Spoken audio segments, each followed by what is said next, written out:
당신 아이가 맞다고. 다른 남자는 없었다고. 6년 전 임신한 아내가 눈물로 절규했지만 김성우는 차갑게 등을 돌렸습니다. 의학적으로 불가능해. 나는 무정자증이야.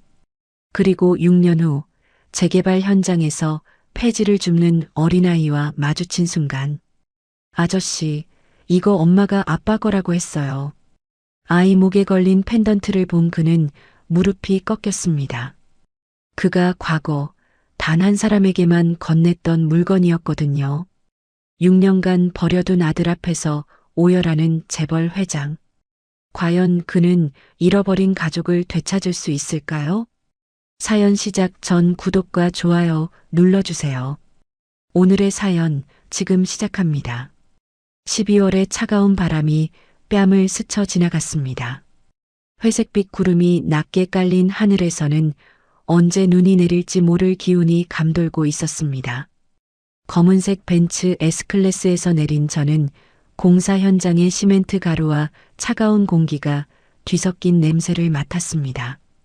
61년을 살아오며 수많은 현장을 다녔지만 이날만큼은 왠지 모를 불안감이 가슴 한구석을 파고들었습니다. 회장님, 309 철거 일정이 하루 지연되고 있습니다. 현장 소장 김진구가 추위에 움츠러든 어깨를 웅크리며 다가와 고개를 숙였습니다. 그의 입에서는 하얀 입김이 피어올랐습니다. 저는 그의 얼굴을 차갑게 내려다보며 입을 열었습니다. 지연 사유가 뭔가? 주민 일부가 보상금 문제로 항의를 하고 있어서. 해결책은? 김진구가 차가운 날씨 때문인지 떨리는 손으로 이마를 훔치며 더듬거렸습니다. 법무팀과 협의해서 조속히. 조속히가 언제인가? 구체적인 날짜를 말해.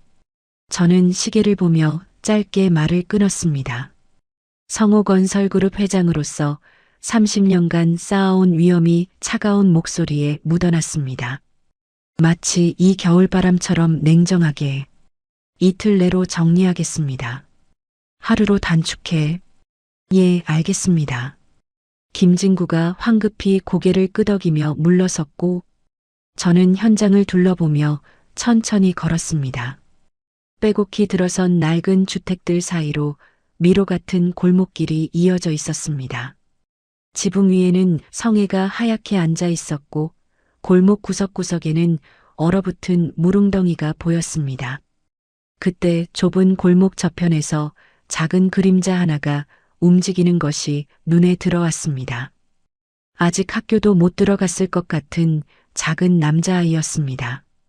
아이는 자신보다 훨씬 큰 리어카를 끌고 있었는데 폐지와 고철이 가득 담긴 리어카는 아이에게는 너무 무거워 보였습니다.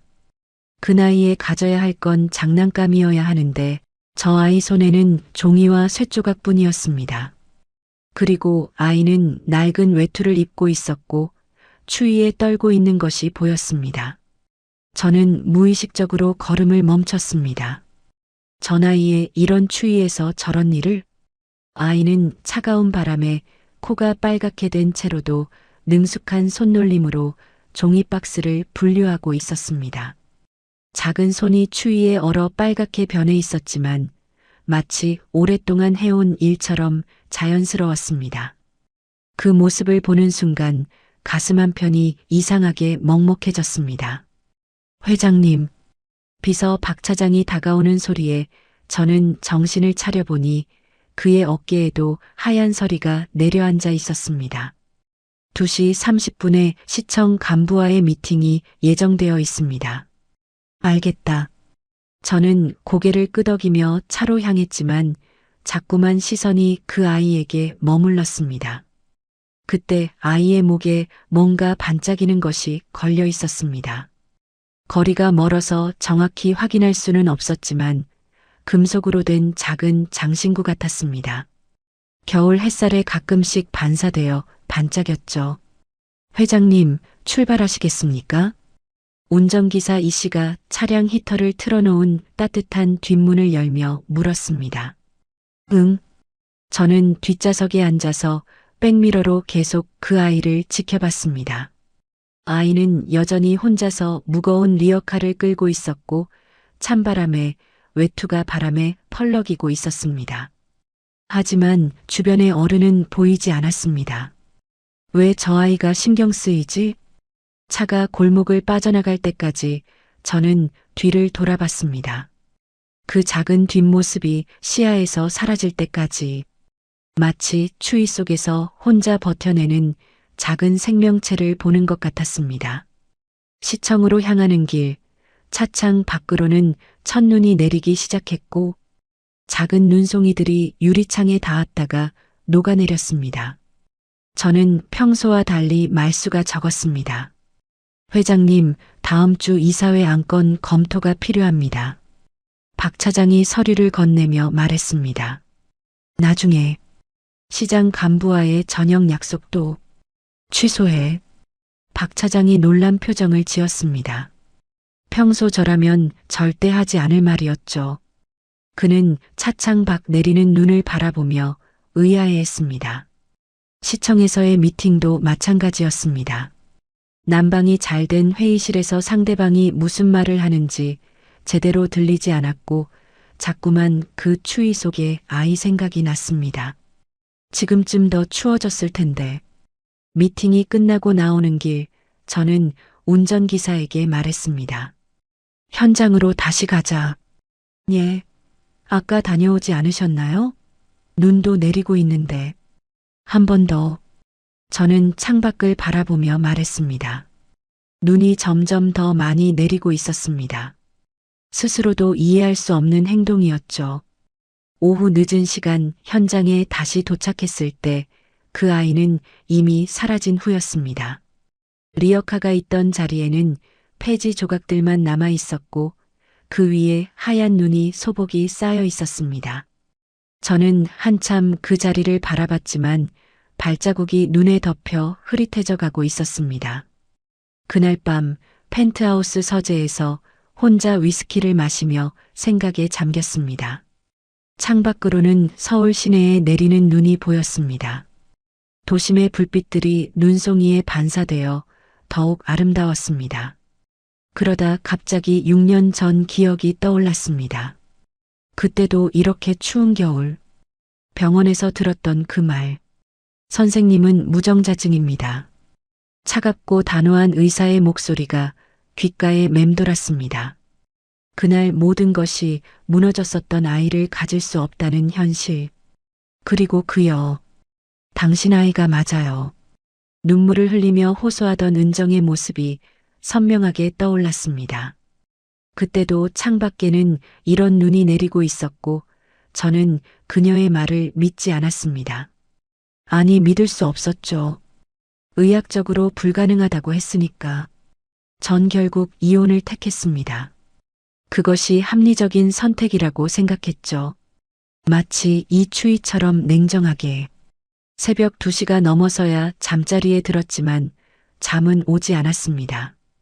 꿈속에서도 그 아이가 나타나 추위 속에서 무거운 리어카를 끌며 힘겹게 걷는 모습이 계속 반복됐습니다. 하얀 입김을 내뿜으며 다음 날 아침 창문을 열어보니 밤사이 눈이 제법 많이 쌓여 있었습니다. 저는 일찍 현장으로 향했는데 이유를 설명할 수 없었습니다. 그냥 가야만 할 것 같았습니다. 7시 조금 넘어 현장에 도착했을 때 그 아이를 다시 볼 수 있었습니다. 아이가 이번에는 유치원복을 입고 있었습니다. 낡았지만 깔끔하게 다려진 옷이었고 작은 목도리를 둘러싸고 있었지만 여전히 추워 보였습니다. 아이는 리어카를 골목 한쪽에 정리해두고 작은 가방을 메고 있었습니다. 눈이 쌓인 길을 조심스럽게 걸어서 동네 입구에서 다른 아이들과 만났습니다. 함께 걸어가는 모습이 보였습니다. 저는 차 안에서 그 모습을 지켜봤는데 아이의 뒷모습이 왠지 낯익은 느낌이었습니다. 어디서 본 것 같은데. 그때 아이가 뒤돌아봤습니다. 순간 저는 숨이 멎을 뻔했습니다.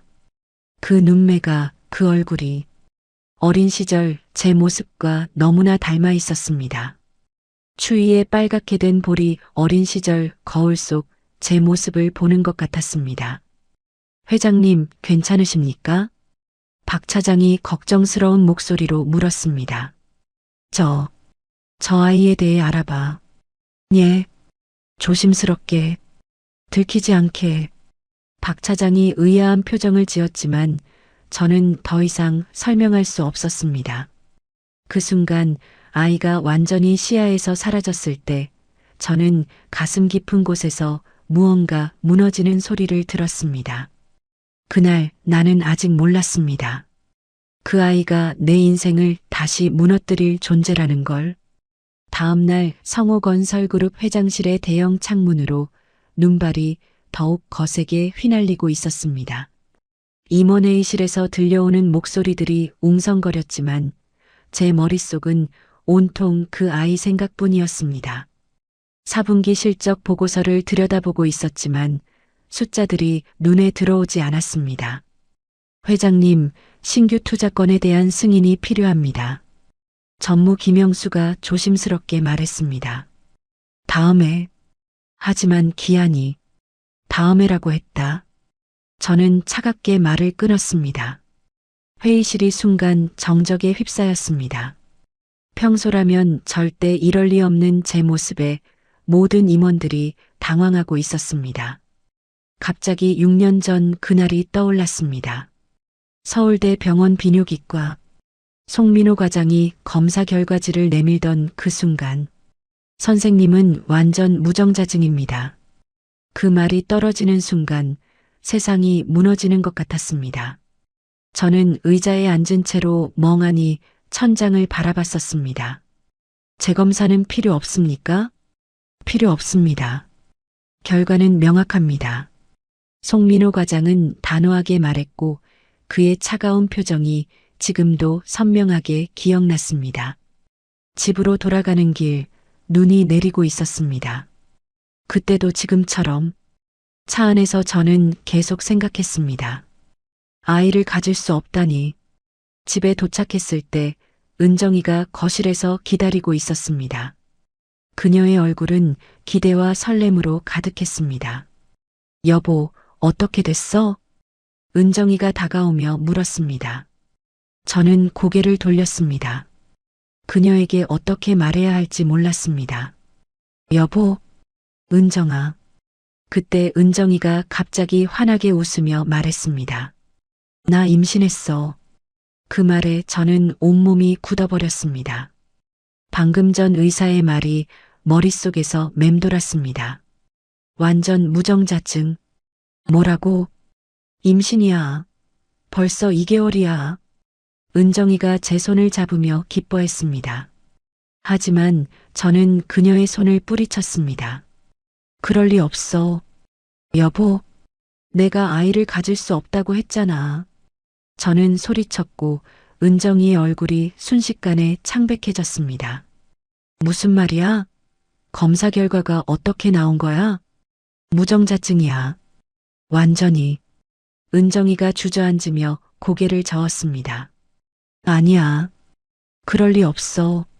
내가 임신한 게 맞는데. 다른 남자가 있었던 거 아니야? 제가 던진 말에 은정이가 크게 충격을 받았습니다. 그녀의 눈에 눈물이 고였습니다. 당신, 지금 뭐라고 한 거야? 아니면 설명이 안 돼. 여보, 나는 당신밖에 없어. 다른 남자는 증명할 수 있어?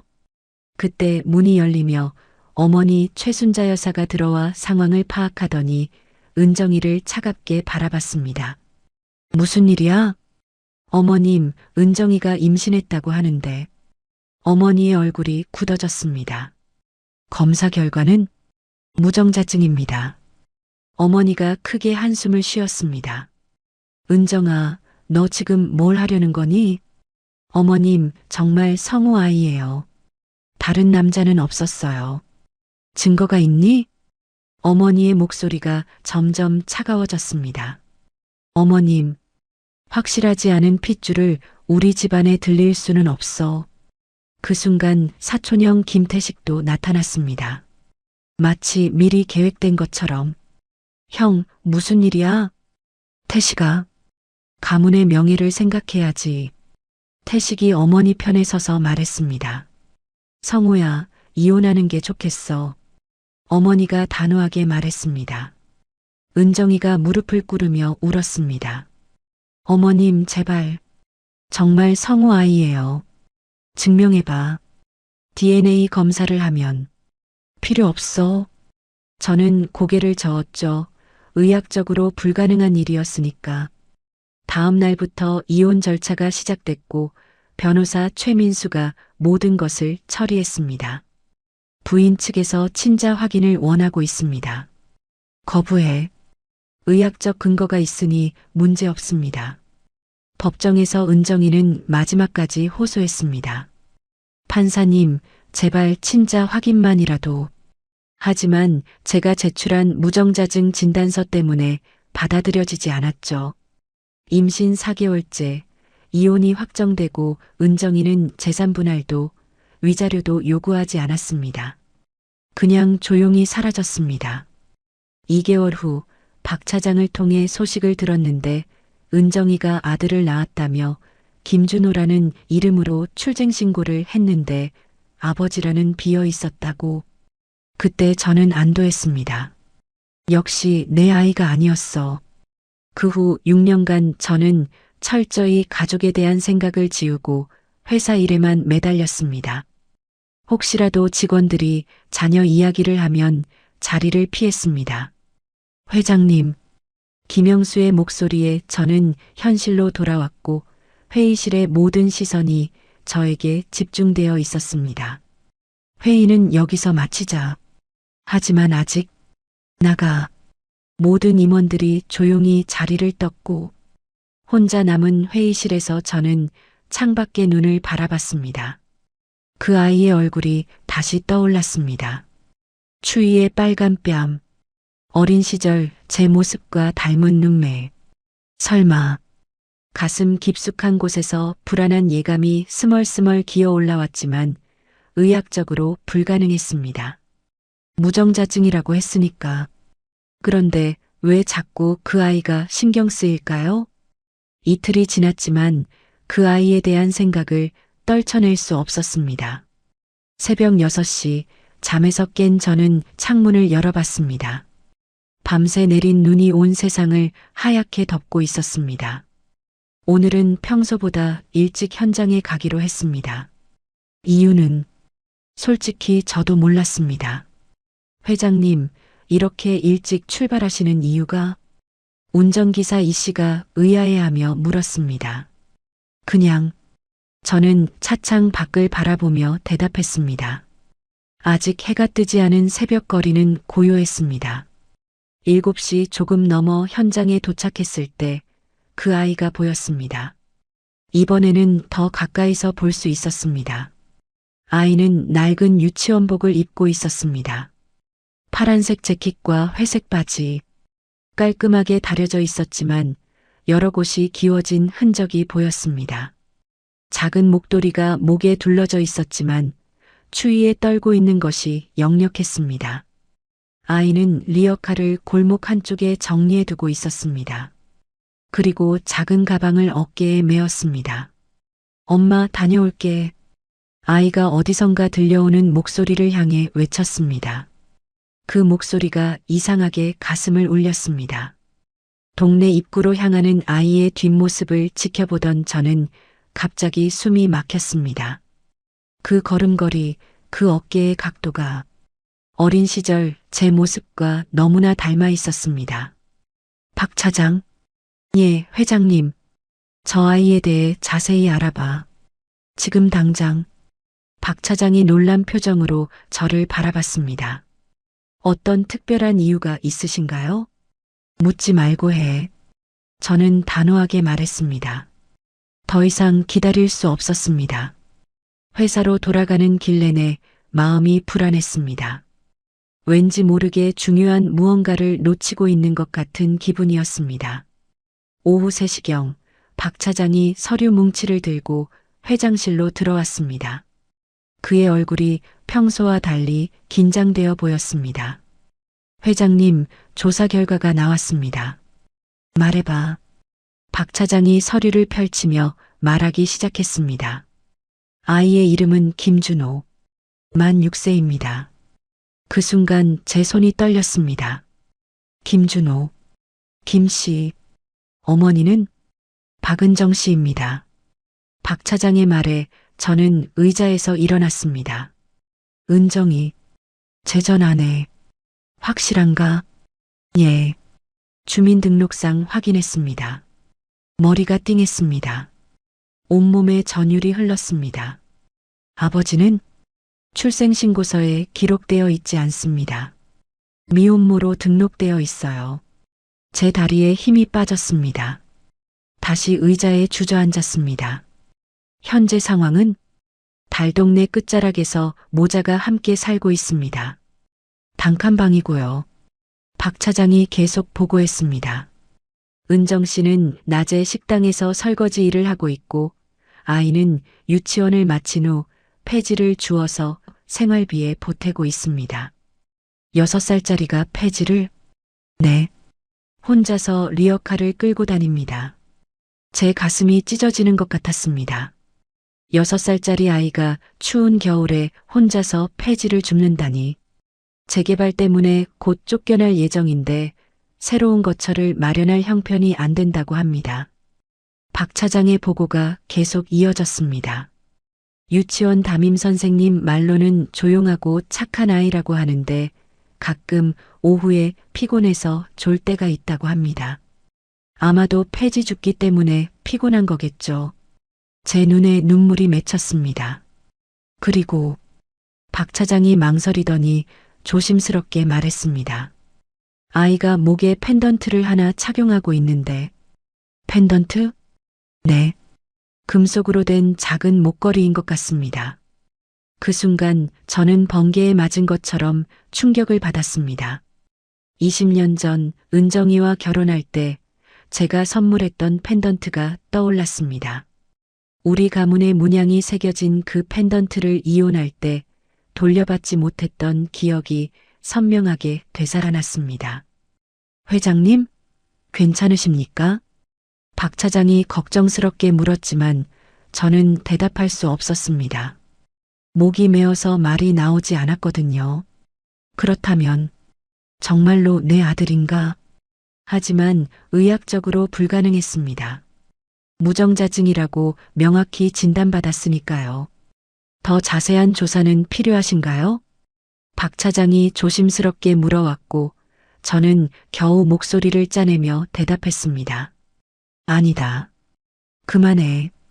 박 차장이 나간 후 혼자 남은 회장실에서 저는 창밖을 바라봤습니다. 눈이 또 내리기 시작했고 하얀 눈송이들이 창문에 닿았다가 녹아내리고 있었습니다. 그날 밤 잠들지 못하고 서재에 앉아 생각에 잠겼습니다. 만약, 정말로 만약에 그 아이가 제 아들이라면 6년 동안 저는 무엇을 한 거였을까요? 은정이와 아이가 얼마나 힘들게 살았을지 상상하니 가슴이 미어졌습니다. 추운 겨울에 6살짜리가 폐지를 주우며 살아야 했던 현실이 견딜 수 없었거든요. 다음 날 새벽 저는 더 이상 견딜 수 없어서 직접 달동네로 향했습니다. 운전기사 없이 혼자 차를 몰고 나갔습니다. 오전 7시경 현장 근처에서 기다리며 아이가 유치원에 가기 전 모습을 보고 싶었습니다. 멀리서 작은 집 문이 열리는 것이 보이더니 아이가 나왔고 뒤이어 여자가 나왔습니다. 은정이었습니다. 6년 만에 보는 그녀는 많이 야위어 있었지만 여전히 아름다웠습니다. 아이에게 도시락을 챙겨주며 무언가 이야기하고 있는 모습이 따뜻해 보였습니다. 준호야, 조심히 가. 네, 엄마. 아이가 대답하며 어머니에게 인사한 후 동네 입구를 향해 걸어갔습니다. 그때였습니다. 아이의 목에 걸린 펜던트가 아침 햇살에 반짝이는 것이 보였는데 그것이 바로 제가 은정이에게 선물했던 펜던트였습니다. 우리 가문의 문양이 새겨진 바로 그것이었거든요. 온몸이 떨려서 차 안에서 한참을 앉아 있을 수밖에 없었습니다. 모든 것이 연결되고 있었습니다. 그 아이의 얼굴, 걸음걸이, 그리고 펜던트까지 모든 것이 하나로 이어지고 있었는데도 여전히 확신할 수 없었습니다. 무정자증 진단이 있었으니까요. 그날 오후 저는 중대한 결심을 했습니다. 6년 전 그 진단이 정말 정확했는지 다시 확인해 보기로 한 것입니다. 서울대 병원에 전화를 걸었습니다.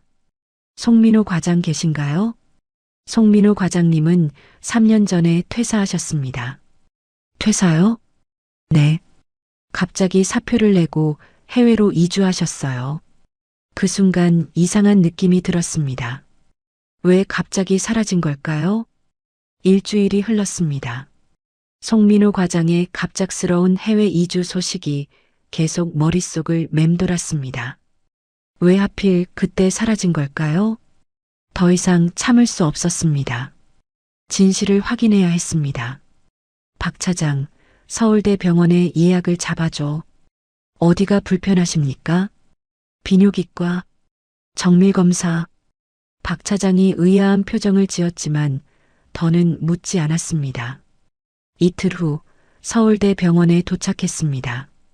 6년 전 그 복도를 다시 걷는 기분은 착잡했습니다. 벽에 걸린 그림들도 바닥의 타일 무늬도 모든 것이 그대로였습니다. 김성우 회장님이시죠? 이준석입니다. 현재 비뇨기과 과장인 이준석 의사가 반갑게 맞아주었습니다. 6년 전 진단에 의문이 있어서 재검사를 받고 싶습니다. 6년 전이면 송민호 전 과장님이 담당하셨겠네요. 그렇습니다. 이준석 의사가 컴퓨터를 뒤지더니 이상한 표정을 지었습니다. 이상하네요. 6년 전 기록을 찾을 수가 없습니다. 기록이 없다고요? 네. 보통은 모든 검사 기록이 전산에 보관되는데 의사가 계속 화면을 들여다보며 중얼거렸습니다. 혹시 무슨 문제가 있었던 건 아닐까요? 기록이 이렇게 없어지는 경우는 흔하지 않거든요. 제 가슴이 두근거렸습니다. 무언가 잘못됐다는 느낌이 강하게 들었습니다. 재검사는 가능합니까? 물론입니다. 무정자증은 드물게 후천적 요인으로 회복되는 경우도 있거든요. 검사를 받은 후 집으로 돌아오는 길, 저는 계속 불안했습니다. 3일 후에 나올 결과가 제 인생을 완전히 바꿀 수도 있다는 생각에 그 3일 동안 저는 제대로 잠을 잘 수 없었습니다. 회사 일에도 집중할 수 없었습니다. 자꾸만 준호의 얼굴이 떠올랐습니다. 결과가 나온 날 저는 아침 일찍 병원에 갔습니다. 축하드립니다. 이준석 의사가 환하게 웃으며 말했습니다. 예, 정상입니다. 자연 임신에 전혀 문제가 없어요. 그 말을 듣는 순간 세상이 무너지는 것 같았습니다. 의자에서 일어날 수가 없었습니다. 6년 전 진단이 틀렸던 건가요? 그럴 수도 있겠네요. 아니면 의사가 말을 흐렸습니다. 아니면 송민호 전 과장님께서 개인적인 이유로 기록을 조작했을 가능성도 있습니다. 조작이요? 최근에 그런 사례들이 몇 건 발견됐거든요. 돈을 받고 진단서를 조작하는. 저는 병원 주차장에서 한참을 앉아 있었습니다.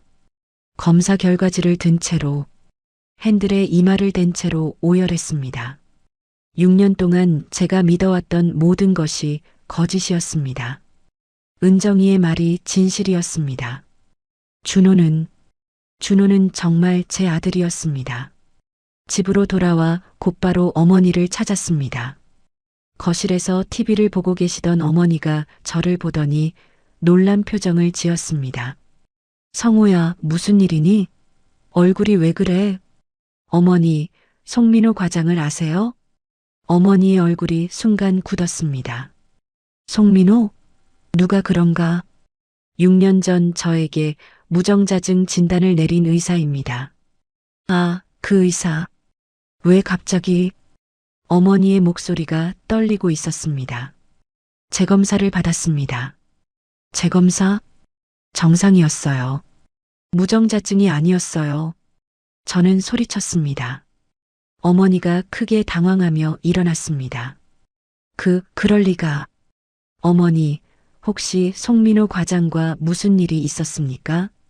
무슨 말이니? 솔직히 말씀해 주세요. 저는 어머니 앞에 무릎을 꿇었습니다. 제발 진실을 말씀해 주세요. 어머니가 한참을 주저하더니 결국 입을 열었습니다.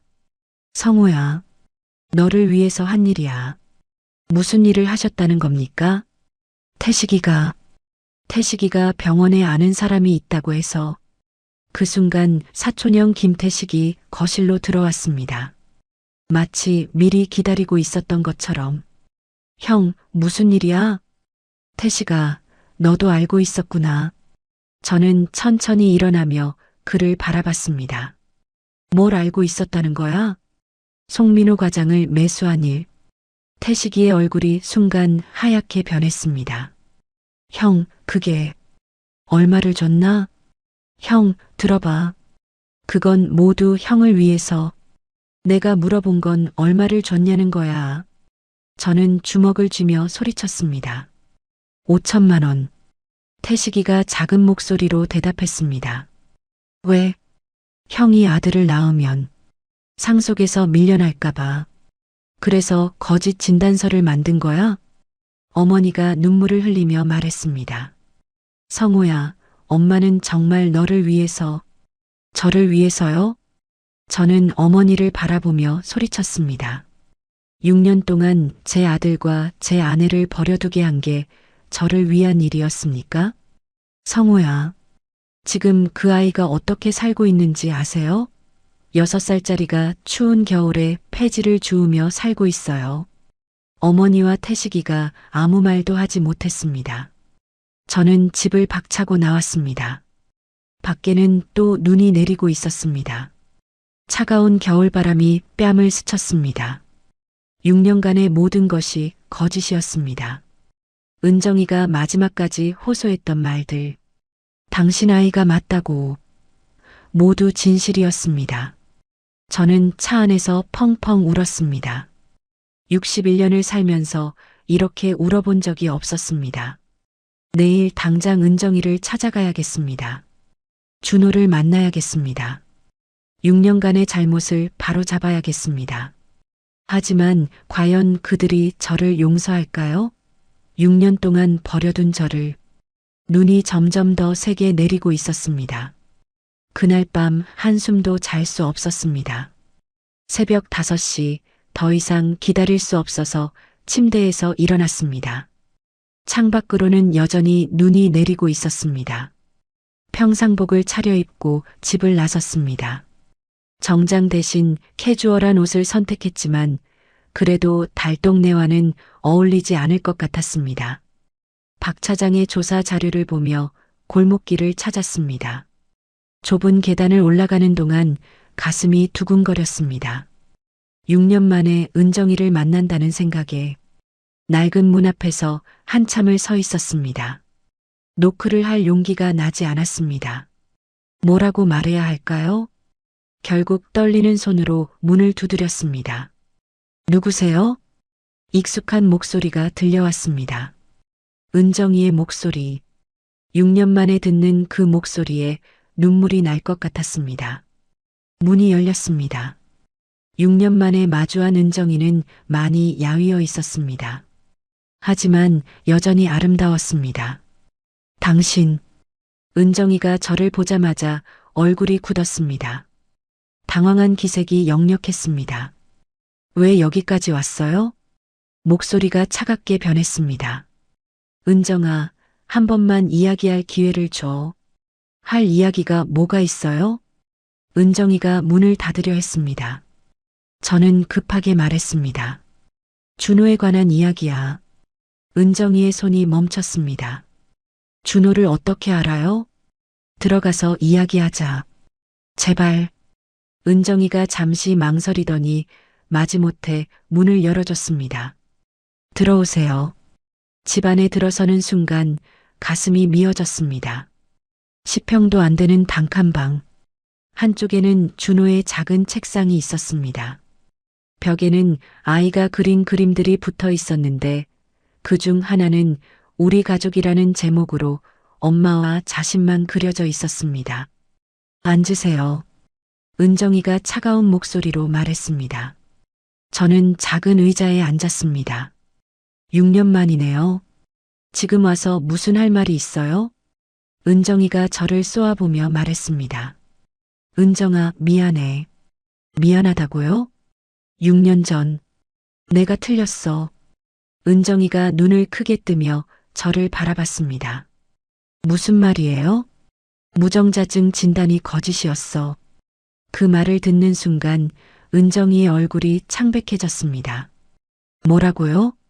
재검사를 받았어. 정상이야. 아이를 가질 수 있어. 은정이가 의자에 주저앉았습니다. 손이 떨리고 있었습니다. 그럼 6년 전 제 말이 다 맞았어. 준호는 내 아들이야. 은정이가 눈물을 흘렸습니다. 6년간 참아왔던 감정이 한꺼번에 터져 나오는 것 같았습니다. 왜 이제야 알았어요? 의사가 돈을 받고 거짓 진단서를 써줬어. 누가 시켰는데요? 저는 대답할 수 없었습니다. 어머니와 태식이 이야기를 할 수가 없었습니다. 당신 가족이겠죠. 은정이가 냉소적으로 웃었습니다. 상속 때문이었겠죠? 손자가 생기면 재산을 나눠줘야 하니까. 저는 고개를 숙였습니다. 부인할 수 없었습니다. 그때 문이 열리며 작은 발걸음 소리가 들렸습니다. 엄마, 저 왔어요. 준호였습니다. 유치원에서 돌아온 아이가 집으로 들어왔습니다. 아이는 낯선 남자인 저를 보더니 어머니 뒤로 숨었습니다. 엄마, 이 아저씨는 누구예요? 준호가 조심스럽게 물었습니다. 엄마 아는 사람이야. 은정이가 간단히 대답했습니다. 저는 준호를 가만히 바라봤습니다. 가까이서 보니 더욱 확실했습니다. 눈매, 코 모양, 입술까지 모든 것이 어린 시절 제 모습과 똑같았습니다. 특히 아이의 목에 걸린 펜던트가 눈에 들어왔습니다. 제가 은정이에게 선물했던 바로 그것. 우리 가문의 문양이 새겨진 펜던트. 준호야. 저는 조심스럽게 아이에게 말을 걸었습니다. 네. 아이가 순진한 눈으로 저를 바라봤습니다. 유치원은 재미있니? 네, 재미있어요. 친구들도 많고? 네. 준호가 수줍게 대답했습니다. 그 모습이 너무나 사랑스러웠습니다. 은정아, DNA 검사를 하자. 저는 은정이에게 말했습니다. 필요 없어요. 확실히 하는 게 이미 늦었어요. 은정이가 차갑게 말을 끊었습니다. 준호야, 엄마랑 잠깐 밖에 나가자. 은정이가 아이의 손을 잡고 일어났습니다. 저기, 은정아. 저는 급하게 불렀습니다. 기회를 줘. 내가 잘못했어. 6년 동안 어디에 있었어요? 은정이의 목소리가 떨렸습니다. 준호가 아플 때, 혼자 울 때, 다른 아이들이 아빠를 그리워할 때 당신은 어디에 있었어요? 저는 대답할 수 없었습니다. 그때 당신은 호화로운 펜트하우스에서 편안하게 지내고 있었겠죠. 은정아, 이제 와서 아버지 행세하지 마세요. 은정이가 준호의 손을 잡고 문 쪽으로 향했습니다. 준호도 생각해봐. 아이는 아버지가 필요해. 6년 동안 아버지 없이도 잘 살았어요. 하지만 나가세요. 은정이가 단호하게 말했습니다. 저는 어쩔 수 없이 일어났습니다. 문 앞에서 다시 한번 돌아봤습니다. 준호가 어머니 뒤에서 저를 바라보고 있었습니다. 그 순간 아이와 눈이 마주쳤습니다. 아저씨, 안녕히 가세요. 준호가 작은 목소리로 인사했습니다. 그 순간 제 가슴이 무너졌습니다. 집을 나서며 저는 골목을 천천히 걸었습니다. 눈이 더 세게 내리고 있었습니다. 발자국이 눈에 묻혀 사라져갔습니다. 차 안에서 한참을 앉아 있었습니다. 6년간 잃어버린 시간의 무게를 온몸으로 느꼈습니다. 어떻게 하면 은정이의 마음을 돌릴 수 있을까요? 어떻게 하면 준호의 진짜 아버지가 될 수 있을까요? 하지만 은정이의 차가운 시선이 계속 머릿속에 맴돌았습니다. 이제 와서 아버지 행세하지 마세요. 그날 저녁부터 저는 매일 달동네를 찾았습니다. 멀리서라도 준호의 모습을 보고 싶었습니다. 하지만 은정이는 저를 다시는 만나주지 않았습니다. 은정이와의 만남 이후 일주일이 지났습니다. 매일 밤 잠들지 못하고 고민했지만 답이 보이지 않았습니다. 법적 절차를 통해서라도 친자 확인을 해야 하나 싶어서 변호사 사무실을 찾았습니다. 최 변호사, 상대방이 동의하지 않아도 친자 확인이 가능한가요? 변호사 최민수가 심각한 표정으로 고개를 저었습니다. 법적으로는 가능하지만 권하고 싶지 않습니다. 왜죠? 아이에게 큰 상처가 될 수 있어요. 강제로 진행하면 오히려 관계가 더 악화될 겁니다. 하지만 다른 방법이. 회장님, 아이의 정서적 안정을 먼저 생각하셔야 합니다.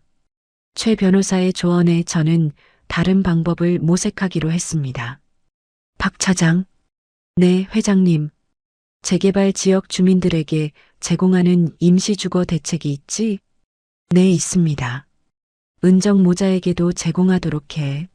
하지만 그분들은 신청을 하지 않으셨는데 내가 직접 제공하겠다고 전해. 박 차장이 의아한 표정을 지었지만 지시를 따랐습니다. 이틀 후 박 차장이 보고했습니다. 거절하셨습니다. 뭐라고? 회장님의 도움은 받을 수 없다고 하시더군요. 저는 주먹을 쥐었습니다. 예상했던 일이었지만 실망감이 컸습니다.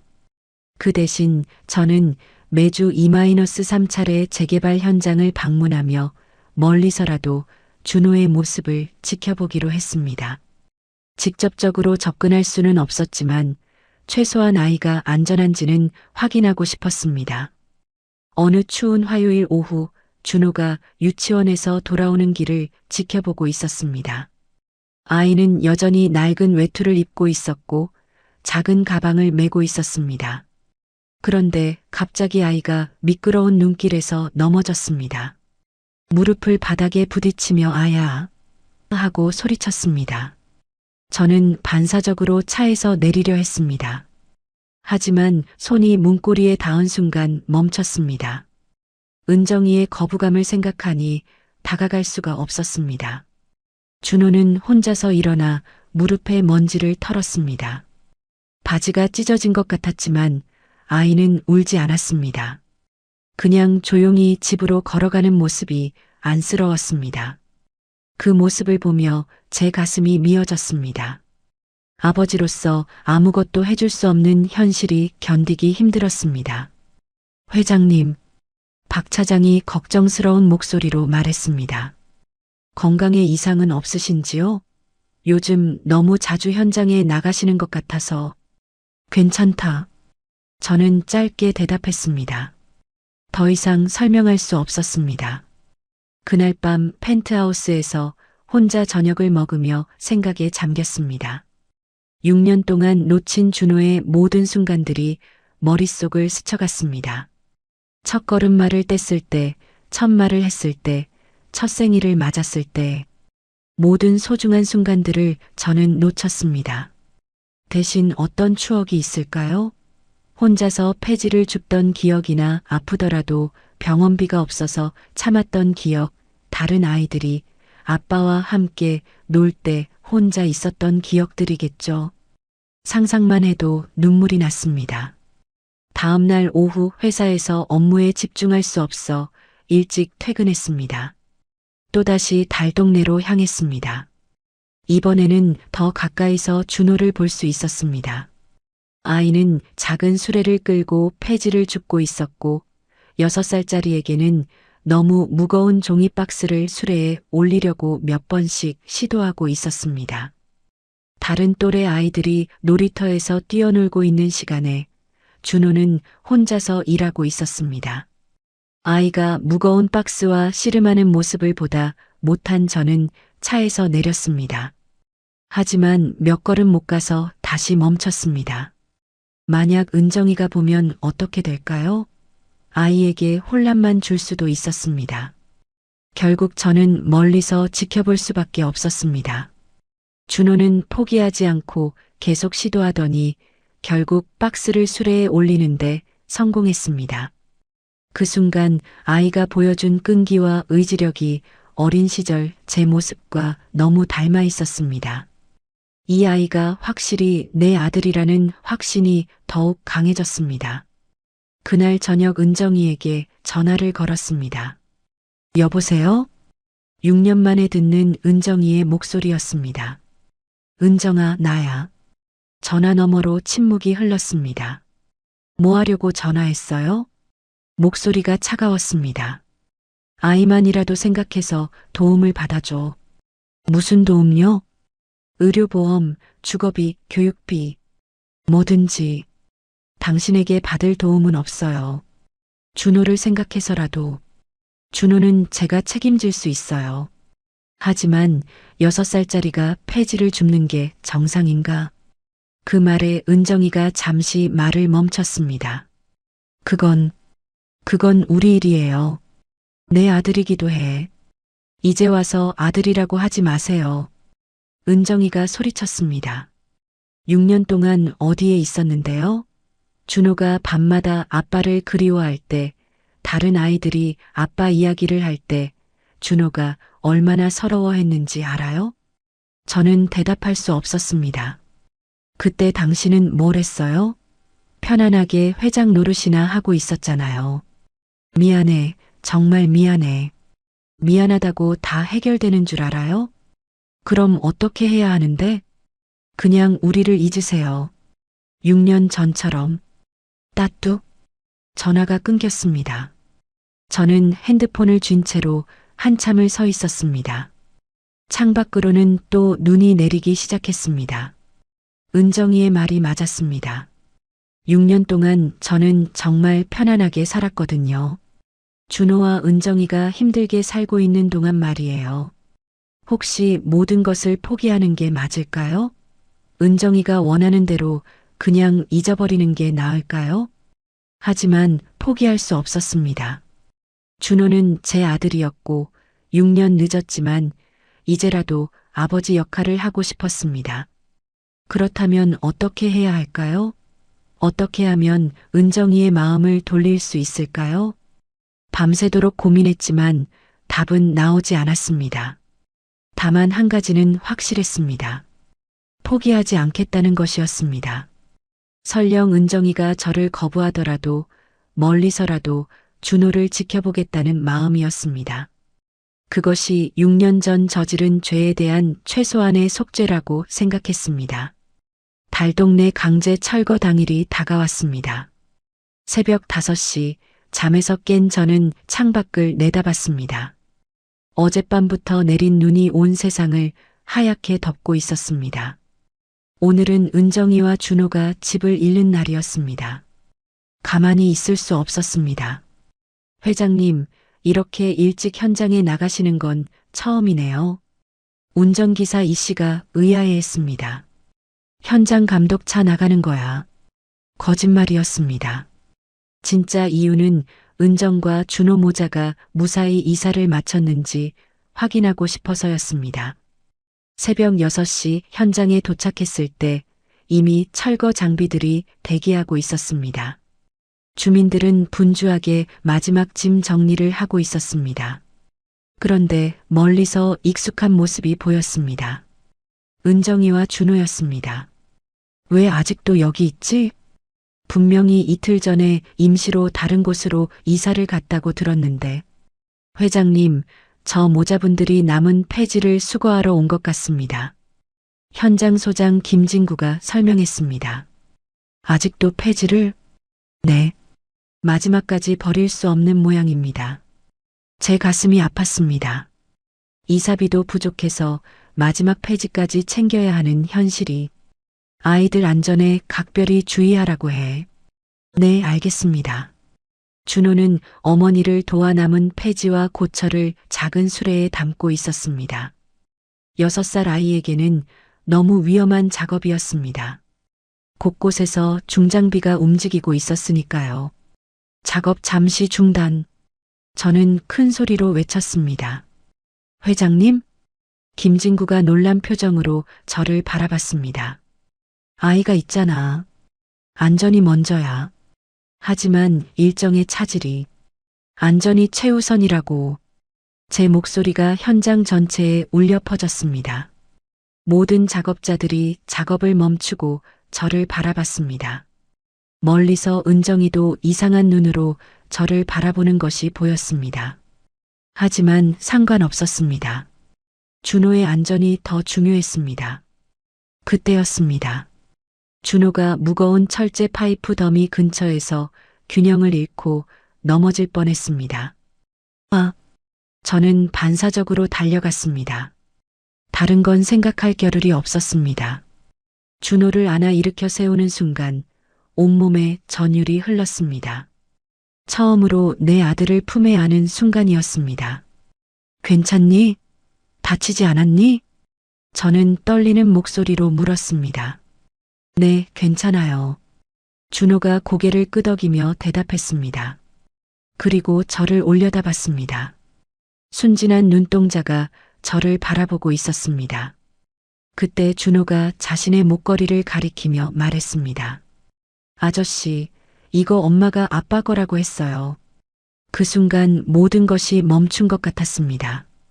펜던트. 제가 20년 전 은정이에게 선물했던 바로 그 펜던트. 우리 가문의 문양이 새겨진. 엄마가 아빠 거라고? 네. 엄마가 아빠는 멀리 계신다고 했어요. 준호의 천진한 말에 제 눈에 눈물이 맺혔습니다.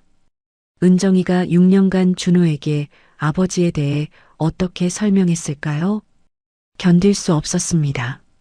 저는 그 자리에서 무릎을 꿇고 준호를 끌어안았습니다. 미안하다. 아빠가 너무 늦었다. 아저씨? 준호가 놀란 표정으로 저를 바라봤습니다. 준호야. 아빠야. 내 아빠야. 철거 현장의 모든 사람들이 갑작스러운 상황에 당황해하며 지켜봤습니다. 작업자들, 현장 관리자들, 심지어 다른 주민들까지. 바로 그때 은정이가 뛰어왔습니다. 준호야. 엄마. 은정이가 저와 준호가 끌어안고 있는 모습을 보더니 눈물을 흘렸습니다. 6년간 참아왔던 감정이 한꺼번에 무너지는 것 같았습니다. 준호야, 괜찮니? 엄마, 이 아저씨가 제 아빠라고 해요. 준호가 순진하게 말했습니다. 그래, 맞아.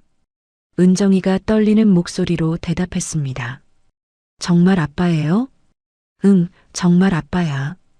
저는 눈물로 범벅된 얼굴로 준호를 바라보며 말했습니다.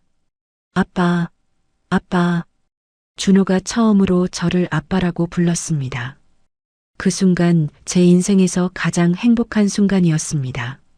현장의 모든 사람들이 숙연한 분위기로 지켜봤습니다. 누구도 감히 방해할 수 없는 신성한 순간이었습니다. 은정아.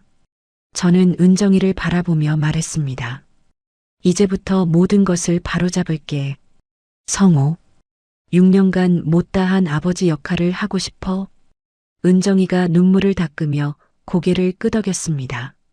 하지만 쉽지 않을 거야. 알아. 그래도 해보고 싶어. 현장 소장 김진구가 조심스럽게 다가왔습니다. 회장님, 작업을 어떻게 할까요? 오늘은 여기서 마치자. 예. 가족이 더 중요해. 저는 준호의 손을 잡고 일어났습니다. 6년 만에 찾은 아들의 손을. 그날부터 제 인생의 모든 우선순위가 바뀌었습니다. 회장이라는 지위보다 아버지라는 역할이 더 소중해졌습니다. 눈이 그치고 해가 떠오르기 시작했습니다. 새로운 시작을 알리는 것 같았습니다. 우리 가족의 진짜 시작을. 아빠, 손이 차가워요. 준호가 제 손을 만지며 말했습니다. 그럼 아빠가 따뜻하게 해줄게. 저는 준호의 작은 손을 두 손으로 감쌌습니다. 6년 늦었지만 이제부터 시작이었습니다. 진짜 아버지가 되는 길이. 철거 현장에서의 감동적인 재회 후 저는 은정과 준호를 따뜻한 곳으로 모시고 가고 싶었습니다. 추운 겨울 날씨에 오래 있으면 준호가 감기에 걸릴까봐 걱정됐습니다. 은정아, 일단 따뜻한 곳에서 이야기하자. 어디로요? 호텔로 가자. 준호도 추워하잖아. 은정이가 망설였습니다. 6년간 쌓인 상처가 하루아침에 사라질 수는 없었습니다. 엄마, 저 배고파요. 준호가 작은 목소리로 말했습니다. 그럼 먼저 밥을 먹자. 저는 준호의 손을 잡으며 말했습니다. 아이의 손이 차갑게 식어 있었습니다. 아빠가 맛있는 거 사줄게. 정말요? 준호의 눈이 반짝였습니다. 그 순수한 표정에 제 마음도 따뜻해졌습니다. 호텔 패밀리룸에 도착했을 때 준호는 넓은 공간을 신기해했습니다. 우와, 정말 크다. 아이가 방 안을 이리저리 돌아다니며 구경했습니다. 평소 단칸방에서만 살던 준호에게는 새로운 세계였을 겁니다. 은정이는 여전히 경계심을 늦추지 않았습니다. 소파 끝자락에 앉아서 저를 경계 있는 눈으로 바라봤습니다. 성호, DNA 검사부터 하죠. 당연히 해야지. 하지만 결과가 나와도 알아. 쉽지 않을 거라는 것. 저는 은정이의 눈을 바라보며 말했습니다. 그래도 기회를 줘. 제대로 된 아버지가 되고 싶어. 3일 후 DNA 검사 결과가 나왔습니다. 99.99% 일치. 준호는 확실히 제 아들이었습니다. 하지만 은정이의 태도는 여전히 차갑했습니다. 이제 와서 아버지 행세하려고 하지 마세요. 은정아, 6년간 우리 없이 잘 살았잖아요. 은정이의 목소리가 떨렸습니다. 6년간 쌓인 원망이 한꺼번에 터져 나왔습니다. 준호가 밤에 올 때, 다른 아이들이 아빠 자랑할 때, 병원비가 없어서 아플 때도 참아야 했을 때, 당신은 어디에 있었어요? 저는 무릎을 꿇고 은정이 앞에 앉았습니다. 미안해. 정말 미안해. 미안하다고 다 되는 줄 알아요? 그럼 어떻게 하면 될까? 조건이 있어요. 은정이가 단호하게 말했습니다. 말해봐. 뭐든지 할게. 첫째, 회장직에서 물러나세요. 저는 놀랐습니다. 예상하지 못한 조건이었습니다. 회장직을? 준호를 재벌 후계자로 키우려는 생각은 하지 마세요. 그냥 평범한 아버지가 되세요. 알겠어. 둘째, 과거의 잘못을 공개적으로 인정하세요. 그것도 하겠어.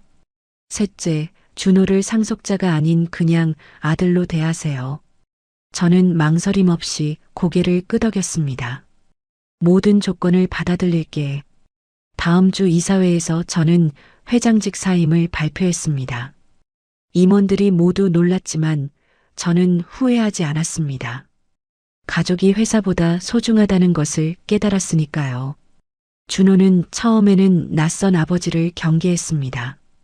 하지만 시간이 지나면서 조금씩 마음을 열기 시작했습니다. 아저씨, 아니, 아빠는 왜 이제야 왔어요? 어느 날 준호가 순진하게 물었습니다. 아빠가 바보였어. 미안하다. 이제부터 계속 같이 있을 거예요? 응, 영원히. 재개발 수익의 상당 부분으로 한부모 가정지원재단을 설립했습니다. 은정이도 재단 운영에 참여하게 되었습니다. 같은 처지에 있는 다른 가정들도 도와야 해요. 은정이의 제안이었습니다. 역시 마음씨 착한 사람이었습니다. 임시 거처에서 지내던 은정과 준호를 위해 강남의 작은 아파트를 마련했습니다. 호화롭지는 않지만 따뜻한 우리만의 보금자리였습니다. 이사한 첫날 밤 준호의 새 방을 꾸며주며 이야기했습니다. 아빠, 이제 정말 우리 집이에요? 응, 우리 집이야. 다른 곳으로 이사 안 가도 되죠? 절대 안 가. 여기가 우리 집이야. 준호가 환하게 웃었습니다. 그 웃음이 세상에서 가장 아름다웠습니다. 다음 날부터 저는 준호의 새 유치원 적응을 도왔습니다. 처음으로 아버지 역할을 제대로 하는 기분이었습니다. 아빠, 이 퍼즐 어려워요. 준호가 책상에서 퍼즐을 가지고 씨름하고 있었습니다. 아빠가 도와줄게. 함께 앉아서 퍼즐을 맞추는 시간. 그 어떤 중요한 회의보다 소중했습니다. 다 맞췄다. 아빠가 도와줘서 쉬웠어요. 준호가 박수를 치며 기뻐했습니다. 그 말 속에 담긴 신뢰감이 저에게는 최고의 선물이었습니다. 은정과 저는 서로에 대한 상처를 조금씩 치유해 나갔습니다. 6년 전의 사랑이 완전히 사라진 건 아니었습니다. 성우, 정말 변했네요. 어떻게?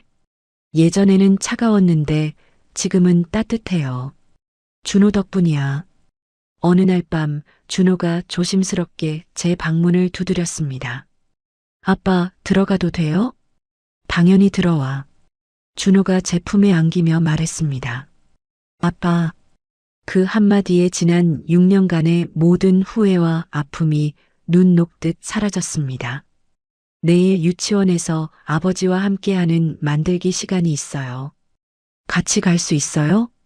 당연히 가지. 다른 아이들처럼 아빠랑 같이요? 응, 다른 아이들처럼. 준호가 환하게 웃었습니다. 그동안 얼마나 아버지를 그리워했을까요? 회장직을 사임한 후 처음으로 참석한 준호의 유치원 행사. 다른 아버지들과 똑같이 아이와 함께 종이 비행기를 만들었습니다. 아빠가 만든 게 제일 멀리 날아간다. 준호가 자랑스럽게 외쳤습니다. 그 순간이 인생에서 가장 자랑스러운 순간이었습니다. 그날 밤 일기에 썼습니다. 오늘 나는 회장이 아니라 진정한 아버지가 되었다. 은정과 저는 다시 결혼하지는 않았습니다. 하지만 준호를 중심으로 한 새로운 형태의 가족이 되었습니다. 그것만으로도 충분히 행복했습니다. 매일 저녁 준호와 함께하는 시간이 제 인생에서 가장 소중한 시간이 되었습니다. 6년간 놓쳤던 아버지의 역할을 열심히 해나가기로 다짐했습니다. 한 달 후 준호가 처음으로 이런 말을 했습니다. 아빠, 사랑해요. 그 순간 저는 제 인생에서 가장 큰 성공을 이룬 것 같은 기분이었습니다. 돈이나 지위보다 훨씬 값진 것을 얻었으니까요. 진정한 사랑을. 6년간의 잘못된 선택으로 시작된 비극은 마침내 진정한 사랑과 용서로 치유되었습니다. 우리 가족은 새로운 시작을 맞이했습니다. 창밖으로는 봄이 오고 있었습니다. 하얀 눈이 녹고 새싹이 돋아나는 계절. 우리 가족에게도 새로운 봄이 찾아온 것 같았습니다. 오늘의 사연 여기까지입니다. 때로는 우리가 믿고 있던 진실이 거짓일 때가 있습니다. 김성우 회장처럼 6년이라는 긴 시간을 헛되이 보낼 수도 있죠. 하지만 중요한 건 깨달았을 때 용기를 내는 것입니다. 잘못을 인정하고 진심으로 사과하고 모든 것을 내려놓고라도 사랑하는 사람들에게 돌아가는 것. 김성우는 회장이라는 지위를 포기했지만 그 대신 아버지라는 세상에서 가장 소중한 이름을 얻었습니다. 6살 준호의 아빠 사랑해요라는 한마디가 그 어떤 성공보다 값진 이유입니다. 진정한 행복은 돈이나 권력이 아니라 사랑하는 사람들과 함께하는 평범한 일상에 있다는 걸 우리도 잊지 말았으면 좋겠습니다. 오늘의 이야기 어떠셨나요? 저는 내일도 따뜻한 이야기로 찾아뵙겠습니다. 구독과 좋아요 눌러주시고 지금 어디서 듣고 계신지 댓글로 알려주세요. 한 분 한 분 반갑게 인사드리겠습니다. 감사합니다.